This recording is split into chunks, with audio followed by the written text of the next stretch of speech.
ગાંધીનગર જિલ્લાના દહેગામ તાલુકાના નાંદોલ ગામે ચોખ્ખાઈના બળગા ફૂંકતા સરપંચના જ ઘરમાં કચરો અને ગંદકીથી લોકો ત્રાહિમામ પોકારી રહ્યા છે. દહેગામ તાલુકાના નાંદોલ ગામે ગામના સરપંચ દ્વારા ચોખ્ખાઈની સુફિયાની વાતો ચાલી રહી છે, ત્યારે દીવો કરીને જુએ ત્યારે ખબર પડે કે દીવા નીચે કેટલું અંધારું હોય છે તેવી માહિતી નાંદોલ ગામની જોવા મળી આવી છે. નાંદોલ ગામમાં આવેલી કુમાર અને કન્યા શાળાની પાછળ તળાવ જોડે કચરો અને ગંદકીનું જાણે નગર બનાવી દીધું હોય તેવું દેખાઈ રહ્યું છે.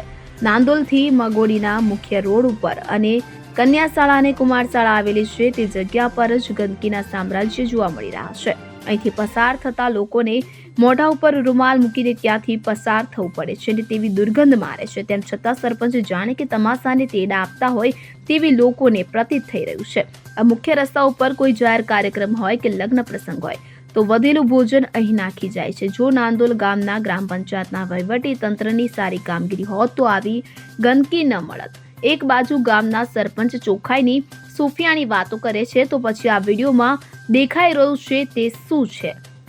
અગરસિંહ ચૌહાણ સાથે CN24 ન્યૂઝ, હરસોલી, દહેગામ. હવે જુઓ દેશ દુનિયાની તમામ ખબરો તમારી આંગળીના ટેરવે. ઉઠાવો મોબાઈલ અને Google Play Store પરથી ડાઉનલોડ કરો અમારી CN24 ન્યૂઝ મોબાઈલ એપ.